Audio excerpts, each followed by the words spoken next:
देखिए, प्रश्न संख्या 1 में कहता है लेखक किस विडंबना की बात करते हैं? तो विडंबना का स्वरूप क्या है? तो इसका करेक्ट आंसर है आधुनिक युग में जातिवाद का पोषण होना, ऑप्शन ए। और प्रश्न संख्या 2 में कहता है जाति भारतीय समाज में सर्वविभाजन का स्वाभाविक रूप क्यों नहीं कही जा सकती? तो इसका करेक्ट आंसर है जाति प्रथा मनुष्य की रुचि पर आधारित नहीं है, ऑप्शन ए। और प्रश्न संख्या 3 में कहता है सच्चे लोकतंत्र की स्थापना के लिए लेखक ने किस विशेषताओं को आवश्यक माना है? तो इसका करेक्ट आंसर है स्वतंत्रता, समानता, भाईचारा, ऑप्शन ए। और प्रश्न संख्या 4 में कहता है लेखक ने पाठ में किन प्रमुख पहलुओं से जाति प्रथा को एक हानिकारक प्रथा के रूप में दिखाया है?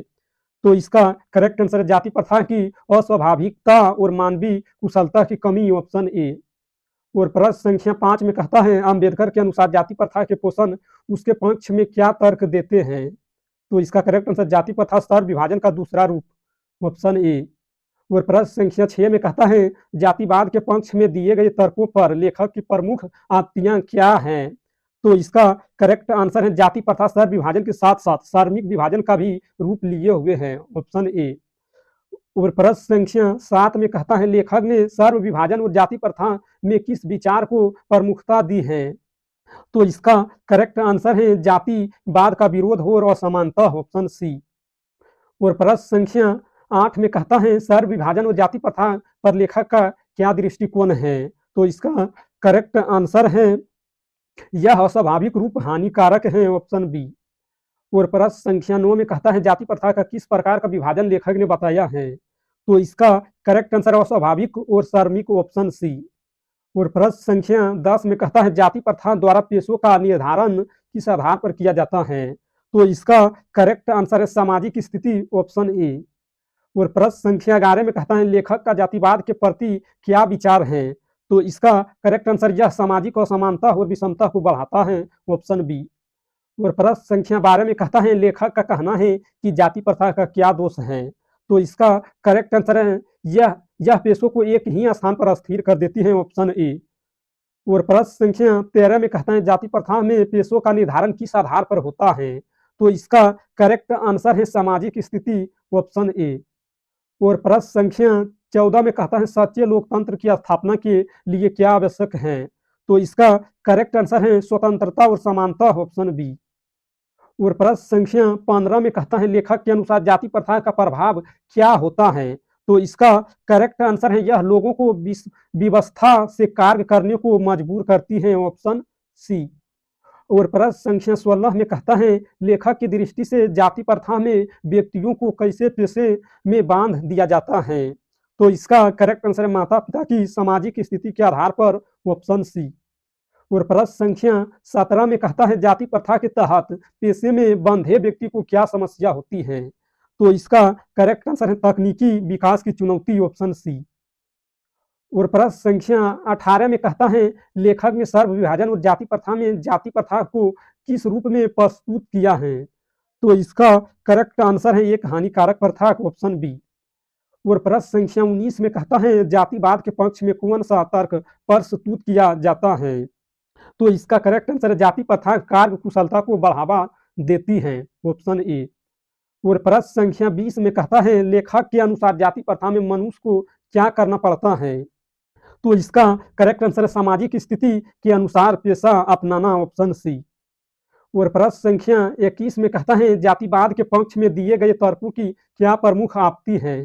तो इसका करेक्ट आंसर है जाति प्रथा पेशों का दोषपूर्ण निर्धारण करती है, ऑप्शन ए। और प्रश्न संख्या 22 में कहता है लेखक ने सर्व विभाजन और जाति प्रथा में जाति प्रथा के बारे में क्या कहा है? तो इसका करेक्ट आंसर है यह अस्वाभाविक और समाज के लिए हानिकारक है, ऑप्शन डी। और प्रश्न संख्या 23 में कहता है जाति प्रथा के तहत पेशे के निर्धारण में कौन सा पहलू नहीं होता है? तो इसका करेक्ट आंसर है व्यक्ति की रुचि, ऑप्शन ए। और प्रश्न संख्या 24 में कहता है लेखक के अनुसार जाति प्रथा की प्रमुख समस्या क्या है? तो इसका करेक्ट आंसर पेशे का अस्वाभाविक निर्धारण, ऑप्शन ए। और प्रश्न संख्या 25 में कहता है लेखक का जातिवाद के प्रति क्या दृष्टिकोण है? तो इसका करेक्ट आंसर है यह सामाजिक असमानता को बढ़ाता है, ऑप्शन सी। प्रश्न संख्या 26 में कहता है जाति प्रथा में पेशे की अस्थिरता का क्या प्रभाव होता है? तो इसका करेक्ट आंसर है यह पेशेवर बदलाव की संभावनाओं को सीमित, ऑप्शन डी। और प्रश्न संख्या 27 में कहता है सच्चे लोकतंत्र की स्थापना में कौन सी विशेषताएं अनिवार्य हैं? तो इसका करेक्ट आंसर है स्वतंत्रता, समानता, भाईचारा, ऑप्शन ए। और प्रश्न संख्या 28 में कहता है जाति प्रथा की अस्वाभाविकता के कारण क्या समस्या उत्पन्न होती है? तो इसका करेक्ट आंसर पेशेवर अवसर की कमी, ऑप्शन ए। और प्रश्न संख्या 29 में कहता है लेखक ने जाति प्रथा को किस रूप में दिखाया है? तो इसका करेक्ट आंसर है एक हानिकारक प्रथा, ऑप्शन सी।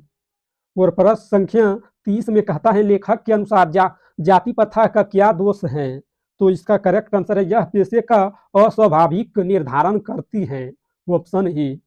और प्रश्न संख्या 31 में कहता है लेखक के अनुसार जाति प्रथा का कौन सा पहलू हानिकारक है? तो इसका करेक्ट आंसर पेशेवर सुरक्षा की कमी, ऑप्शन ए।